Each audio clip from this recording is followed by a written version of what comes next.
नमस्कार शेतकरी बंधूंनो. आज आपण इथे मका पिकाची पाहणी करता आलेलो आहे. तर हे आपल्यासोबत शेतकरी भाऊ पण सोबत आहे आपल्या. आपण त्यांच्याकडून जाणून घेऊया या मका वाणाबद्दल. नमस्कार दादा. नमस्कार. तुमचं नाव सांगा पूर्ण? माझं नाव दीपक हिम्मतराव पाबळे, राहणार सुवानपूर, तालुका भोकरदन, जिल्हा जालना. बरं. Mobile number? 94 21 97 50 26. बरं. कुठल्या वाणाची लागवड केलेली तुम्ही मकाच्या? भारती 45 या वाहनाची लागवड केली होती खरीपामध्ये 2024. 2024ला. बरं. हम्म. तर काय वाटलं तुम्हाला या वाणामध्ये?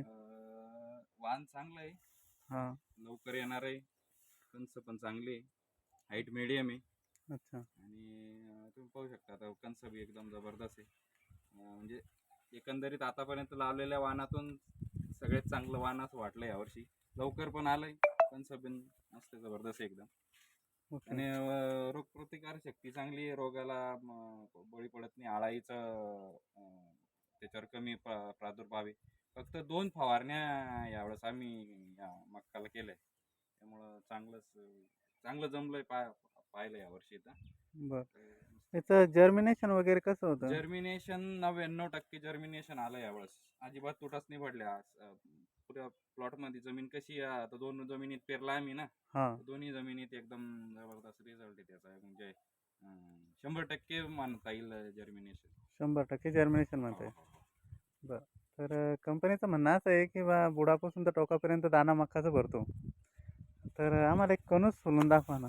चालेल ना, चला आपण हे सोललं तरी चालेल. हे चालेल. हां. नाही तुमच्या हिशोबाने कोणतं सोला. हे सोललं तरी हे चालेल. बघा, सोडलं जातं. हां, सोला सोला पूर्ण हां, सोला. हे बघा, टोकापर्यंत दाणा आहे अच्छा. आणि दाण्याची जाडी बी चांगली आहे. तर टोकापर्यंत बिलकुल दाणा भरलेला आहे.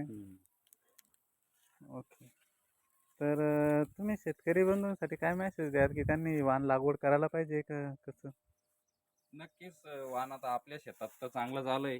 त्याच्या शेतात जर चांगलं जमीन असली, चांगलं व्यवस्थापन जर असलं, हां. खत पाण्याचं, फवारण्याचं व्यवस्थापन जर चांगलं असलं, तर त्याला चांगलंच उत्पन्न नक्कीच येईल. आणि जे आहे ना, हे वाण जरूर लागवड करावी. ओके. धन्यवाद दादा.